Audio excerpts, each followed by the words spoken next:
Ya, oke, baik. Selamat pagi semuanya. Untuk suaranya bisa masuk jelas terdengar.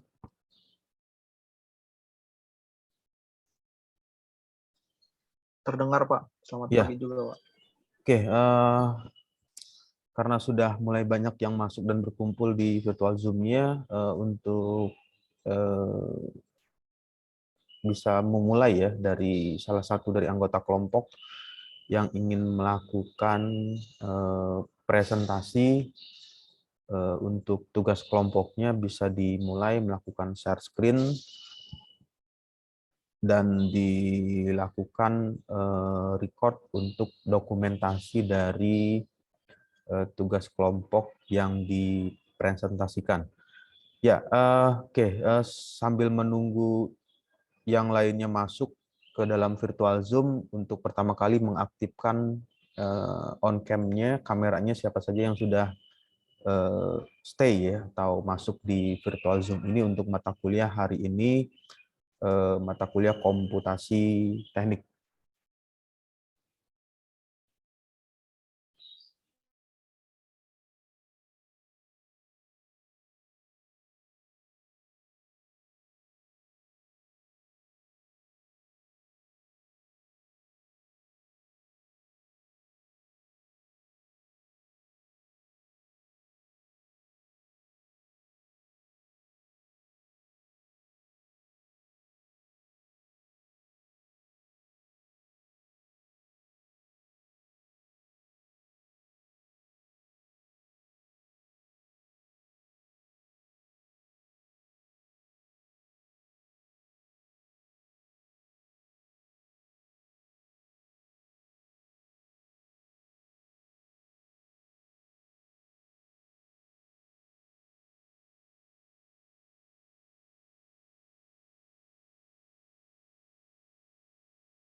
Eh, Kelompok yang akan melakukan presentasi bisa memulai menampilkan tampilan share screen-nya di layar.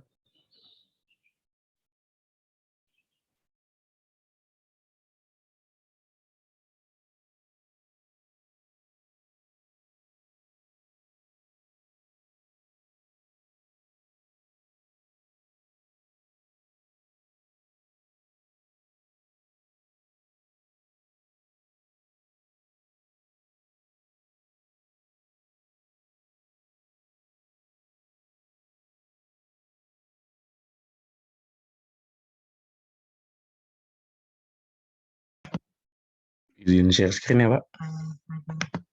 Ya, dimulai untuk melakukan share screen, lalu salah satu dari anggota kelompoknya bisa melakukan recording untuk mendokumentasikan dari presentasi kelompoknya.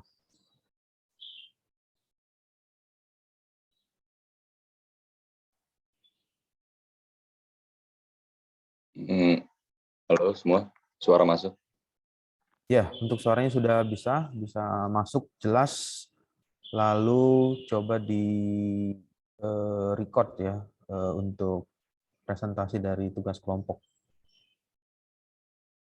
Oke. Baik Pak, izin membuka. Ya, Assalamualaikum warahmatullahi wabarakatuh. Selamat pagi teman-teman semua. Kami di sini ingin memaparkan hasil pembahasan dari jurnal yang telah kita pelajari, yaitu model elemen hingga 3D untuk perbandingan geometris dan mekanis dari berbagai teknik perbaikan supraspinatus, di mana itu penyusunnya itu ada Matteo, Andrea, Pietro, dan Paulo. Bisa di next.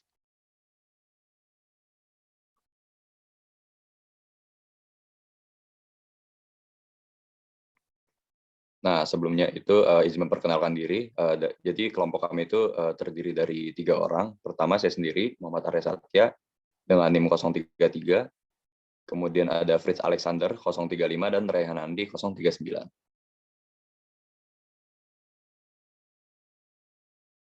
Nah, jadi untuk pemaparan hari ini dari kelompok kami itu terdiri dari 5 bahasan utama. Pertama dari latar belakang, kemudian tujuan, metode dan bahan, hasil, sampai dengan diskusi. Oke, masuk latar belakang.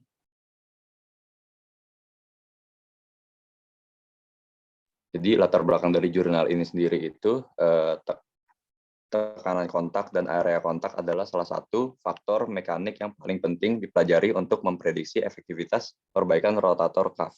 Konfigurasi jahitan dapat sangat mempengaruhi faktor-faktor ini, tetapi jarang berkorelasi satu sama lain. Misalnya, ada perbedaan yang signifikan antara teknik baris tunggal dan pendekatan transoseus atau seperti transoseus dalam hal cakupan area kontak tapak. Pendekatan berbasis model elemen hingga disajikan dan diterapkan untuk memperhitungkan berbagai parameter, misalnya itu jahitan-jahitan, geometri perbaikan, efek jahitan, geometri lesi, dan untuk membandingkan kemanjuran teknik perbaikan yang berbeda dalam menutupi jejak kaki asli. Jadi untuk latar belakang ini sendiri itu bakal di PowerPoint ini bakal dibahas lebih lanjut yang berhubungan dengan perkembangan teknologi pada bidang biomedik. Oke, boleh next.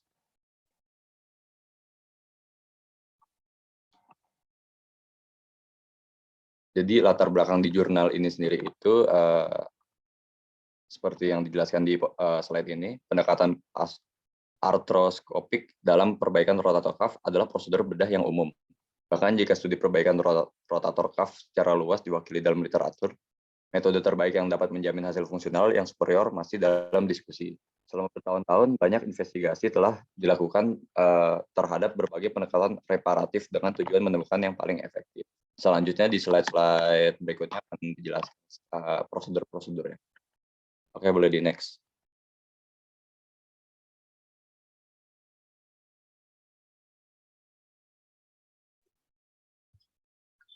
Oke, jadi sekarang ada beberapa tanggapan dari para ahli. Jadi yang pertama itu, menurut Funakoshi, tahun 2008, jadi memperkirakan efek jahitan dengan membagi tekanan terukur eksperimental dengan area jahitan yang diproyeksikan.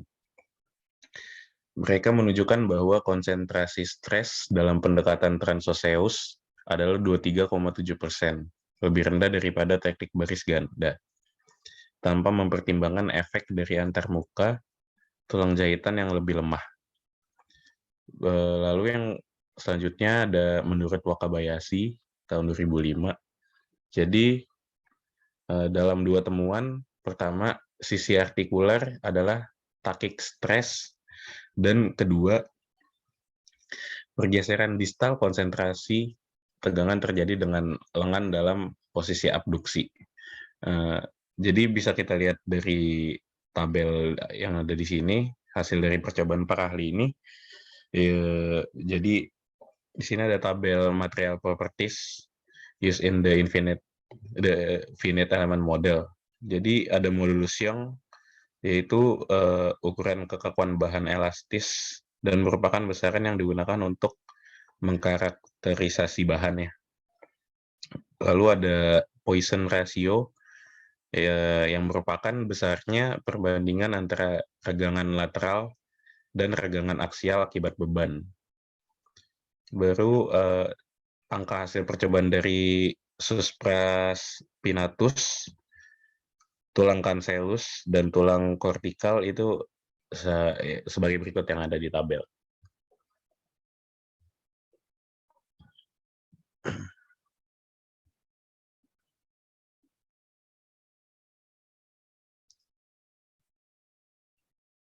Selanjutnya tujuan akan dijelaskan oleh Raihan.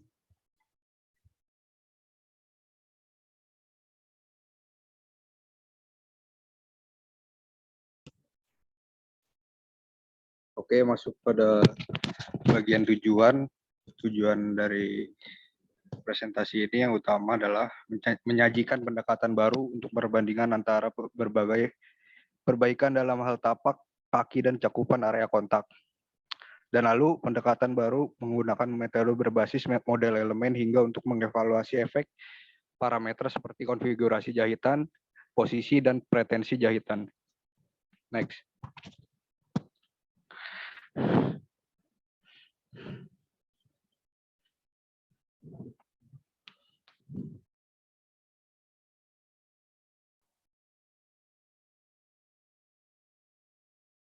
Oke, selanjutnya itu ada metode dan bahan. Jadi model ini memungkinkan kita untuk mengevaluasi pengaruh parameter seperti konfigurasi jahitan dan posisi serta pretensi jahitan. Validitas pendekatan tersebut dinilai dalam membandingkan 3 teknik perbaikan yang berbeda, yaitu 1 baris tunggal, 2 setara transoseus, dan yang ketiga itu baris ganda. Di next. Nah, jadi untuk perangkat lunak yang digunakan pada ini jurnal ini itu dia para penyusun jurnal ini menggunakan ANSYS R14. Nah, ini digunakan sebagai praprosesor dan pasca prosesor untuk analisis elemen. Model 3D diperoleh dari pemindaian tomografi komputer. Nah, jadi setelah ini sebagai salah satu contoh gambar, nanti di slide berikutnya itu bakal ada membandingkan dari ketiga teknik perbaikan yang dijelaskan di slide sebelumnya. Boleh di next.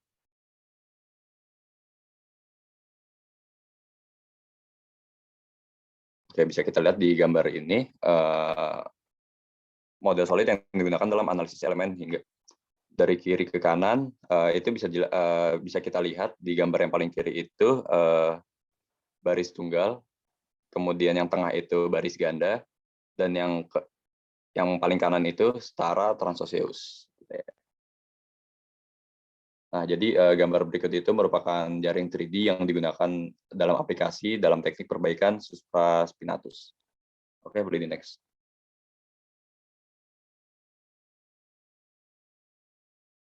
Nah, untuk gambar yang ini itu mungkin skema sketsa 2D-nya ya dari slide sebelumnya. Jadi sama seperti slide sebelumnya, cuma ini versi 2D-nya. Oke, boleh di next.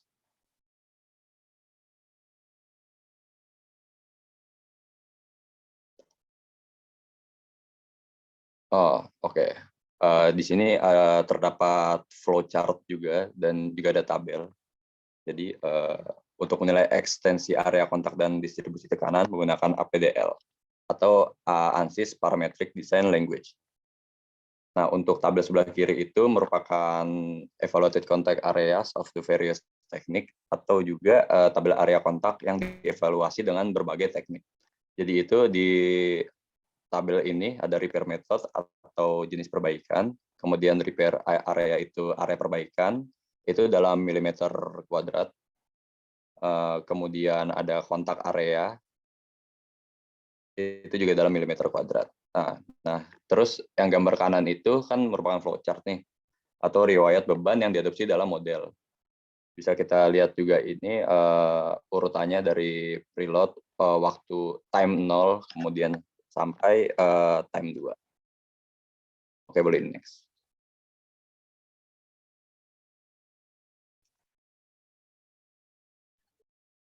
Ya, yang selanjutnya ada hasil.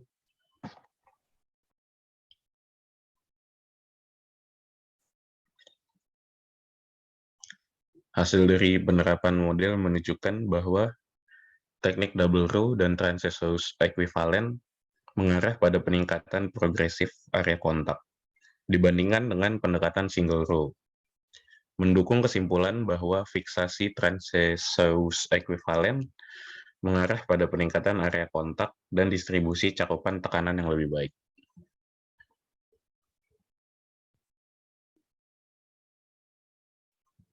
Oke, masuk pada bagian diskusi. Dari hasil yang kita dapat tadi dengan metode elemen hingga sebagai alternatif uji laboratorium untuk membandingkan berbagai konfigurasi perbaikan, Temuan yang dilaporkan sebelumnya mendukung analisis elemen hingga sebagai alat yang menyajikan untuk mengevaluasi dan membandingkan berbagai konfigurasi perbaikan dengan cara yang mudah, cepat, dan fleksibel. Dalam penelitian ini, faktor biologis tidak dipertimbangkan karena hanya menggunakan faktor mekanis yang pada dasarnya adalah dasar dari proses penyembuhan biologis, yaitu stabilitas mekanis, distribusi tekanan, area kontak, pengurangan puncak stres lokal. Faktor-faktor ini dapat diidentifikasikan sebagai area kontak, tekanan, dan distribusi tekanan di atas kontak, penghindaran tegangan puncak lokal, dan pengurangan ketegangan selama perbaikan. Bisa di next.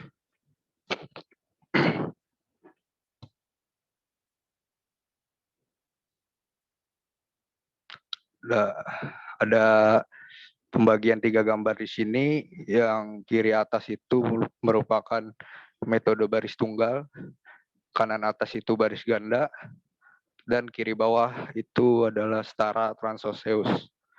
Dan untuk pada tanda pada warna tersebut menjelaskan oranye mewakili area yang bersentuhan dengan tekanan positif yang diterapkan. Permukaan bebas berwarna kuning dan tidak adanya kontak ditampilkan dengan warna biru. Next.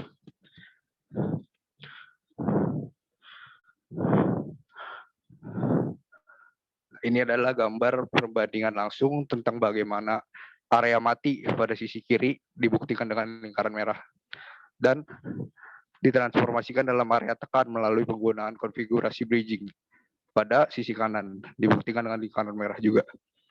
Jadi, jurnal ini menjelaskan perkembangan teknologi dalam dunia biomedik dan beberapa simulasi menggunakan finite element.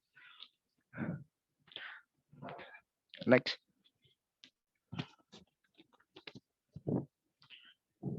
Sekian dari kelompok kami, kurang lebihnya mohon maaf. Jika ada pertanyaan, silakan.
Oke, di sini udah masuk satu pertanyaan dari Sekar. Mohon maaf, Sekar dari kelompok berapa ya?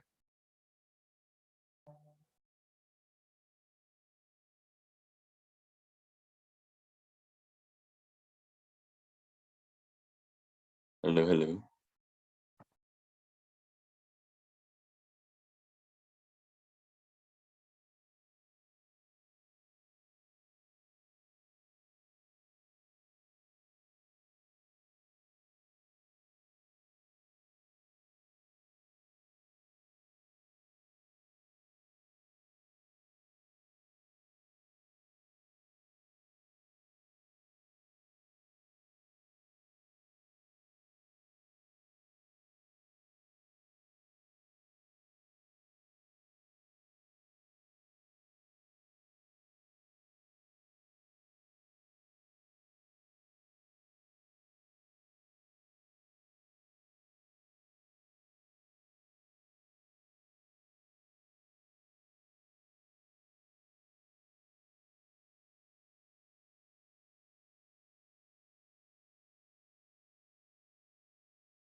Oke, izin menjawab buat pertanyaannya Sekar. Jadi pertanyaannya itu apa itu rotator cuff ya? Nah, sesuai namanya sendiri aja itu kan rotator, berarti kan bisa berputar. Nah, tapi rotator cuff itu otot dan tendon yang menahan lengan atas di dalam sendi bahu. Kurang lebih begitu Sekar.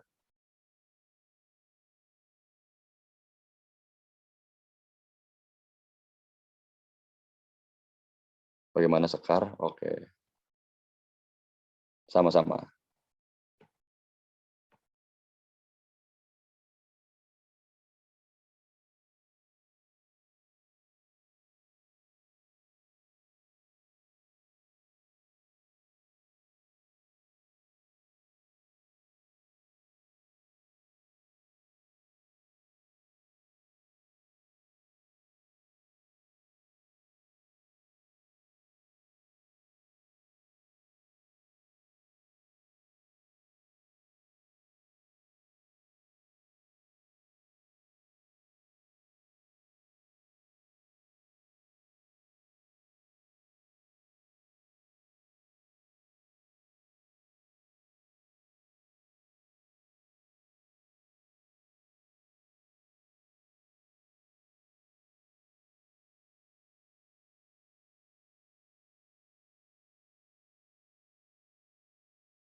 Saya mau izin menjawab pertanyaan dari Tama.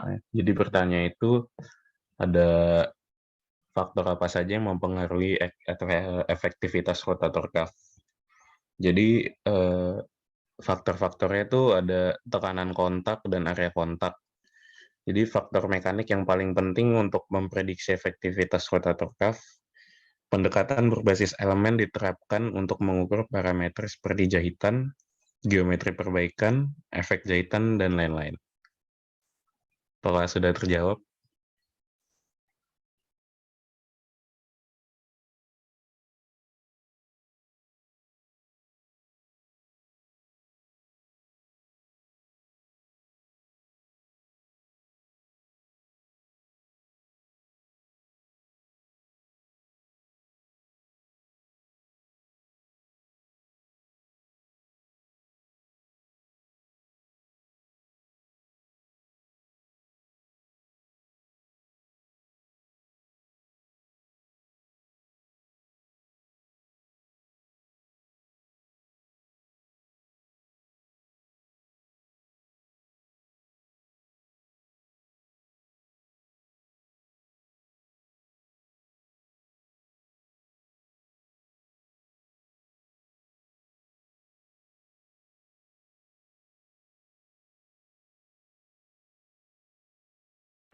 Ya, saya akan menjawab pertanyaan dari Paradipa NIM 031. Pertanyaannya, mungkin bisa dijelaskan bagaimana perbedaan model dari hasil teknik yang double raw dan single raw-nya. Terima kasih. Bentar.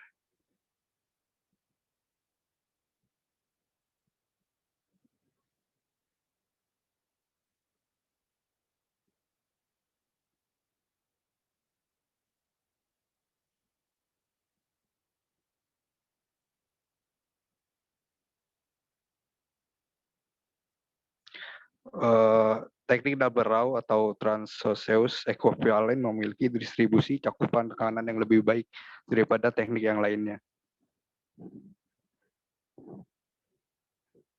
Bagaimana Dipa? Daripada yang lainnya,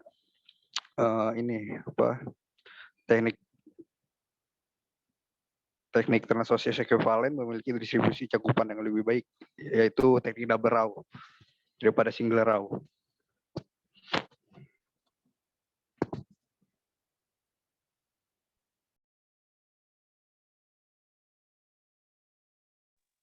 Oke, baik. Terima kasih banyak atas jawabannya.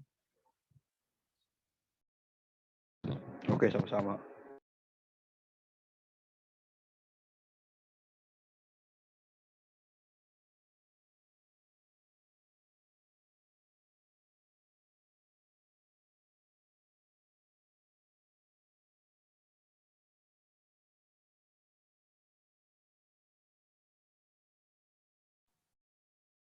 Oke, masuk pertanyaan dari Ulfa. Sebelumnya, mohon maaf Ulfa, pertanyaannya ditampung sebentar ya.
Oke, izin menjawab pertanyaannya Ulfa. Jadi Ulfa bertanya, mengapa pada penelitian ini hanya mempertimbangkan faktor mekanis saja? Mengapa faktor biologis yang dimana objek dari penelitian ini merupakan supraspinatus tidak mempertimbangkan faktor biologisnya? Jadi untuk masalah pada perbaikan supraspinatus itu sebenarnya juga sudah bisa diselesaikan juga dari sudut pandang mekanik yang dianggap sebagai dasar dari proses penyembuhan supraspinatus itu ditemukan. Dan juga faktor mekanis adalah dasar dari proses penyembuhan biologis. Nah, dari penyembuhan biologis itu mencakup stabilitas mekanis, distribusi tekanan, area kontak, sampai pengurangan puncak stres. Jadi dari faktor mekanis itu sudah mencakup dari faktor biologis juga. Kurang lebih begitu, Pak.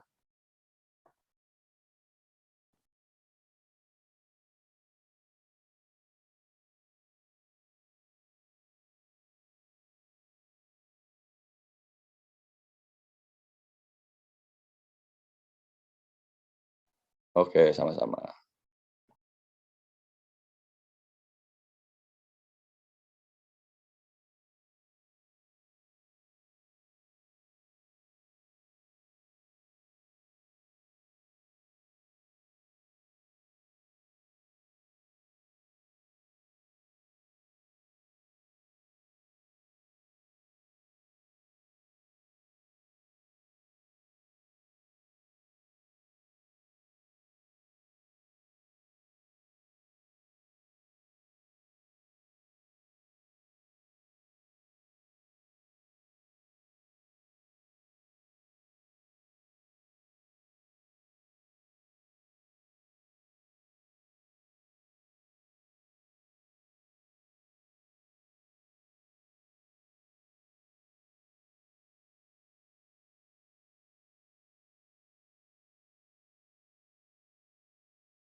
Oke, selanjutnya saya izin menjawab pertanyaan dari Marisa. Jadi pertanyaannya itu adalah apa perbedaan dari baris tunggal, baris ganda, dan transoceus. Jadi perbedaannya itu cuma dari posisi penjahitannya. Sebentar, saya share screen dulu.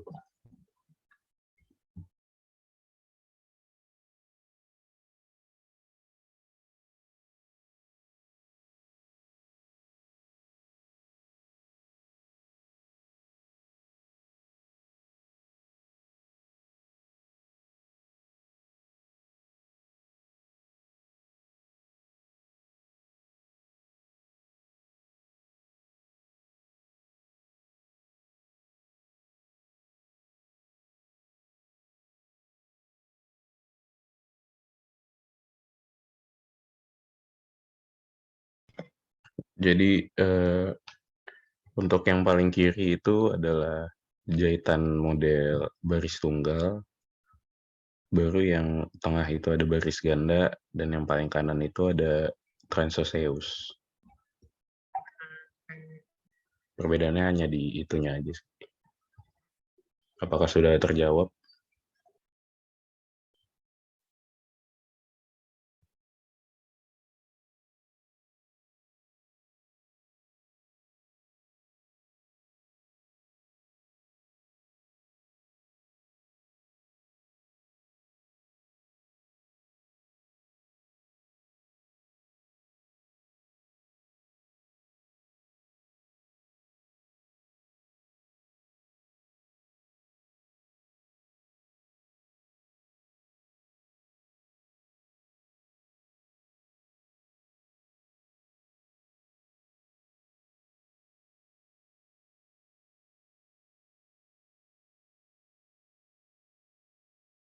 Oke, izin menjawab pertanyaan dari Hafiz dengan NIM berapa nih? Dengan NIM 071 dari kelompok 11. Pertanyaannya, dari 3 teknik jahitan pada tulang, manakah yang paling efektif? Dari penelitian dari hasil yang kami dapat dari jurnal ini, yang paling efektif yaitu teknik transoceus, karena terlihat dari model jahitan yang lebih kokoh dibanding yang lain. Dan menurut Funakoshi, konsentrasi stres dalam pendekatan transoceus adalah 23,7%. Lebih rendah daripada teknik baris ganda, tanpa mempertimbangkan efek dari antarmuka tulang jahitan yang lebih lemah. Itu jadi. Bagaimana, Hafiz? Cukup, terima kasih jawabannya. Oke, terima kasih.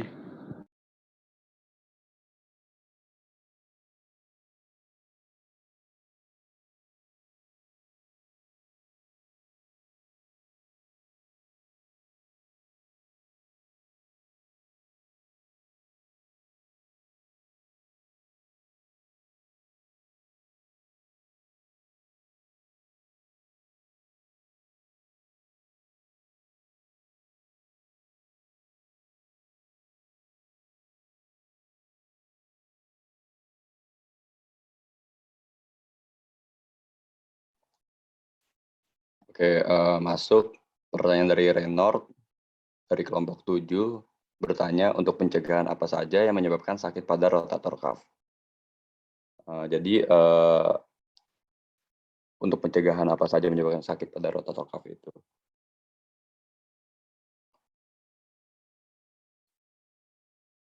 Pencegahannya itu mungkin mengurangi ya jatuh dengan keadaan terlentang, terus mengangkat barang yang berat dengan gerakan yang menyentak gitulah, kan itu kayak spontan gitu ya. Kemudian terus menerus membawa beban yang berat dalam jangka waktu yang lama, itu bisa menyebabkan menyebabkan sakit pada rotator cuff itu sendiri. Kurang lebih begitu, Renord.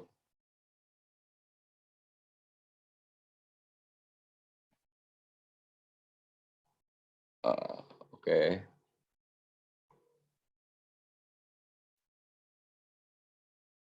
izin masuk Pak Damora. Mungkin ini juga udah masuk 7 pertanyaan atau Ya, oke. bagaimana, Pak? Sudah 7 pertanyaan ya. Ya. Iya, Untuk Pak. kelompok kedua, berikutnya ada yang sudah siap bisa melakukan share screen. Nanti kalau misalnya sudah ada, untuk presentasi dari kelompok ini bisa ditutup dan dituliskan dengan rapi ya. Tadi pertanyaan apa yang disampaikan dari partisipan diketik nanti di PowerPoint-nya, di slide PowerPoint, lalu dituliskan jawabannya dari jawaban kelompok yang melakukan presentasi apa jawaban yang disampaikan. Kemudian jika semuanya sudah dilengkapi, untuk dokumentasi dari sesi diskusi itu diupload di Edmodo beserta dengan video rekaman dari presentasinya. Ya, oke, bisa ditutup untuk presentasi dari kelompok yang sudah melakukan presentasi.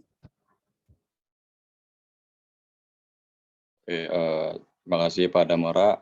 Kami bertiga bersama Fris dan Rehan Handi izin pamit mengundurkan diri. Terima kasih semua.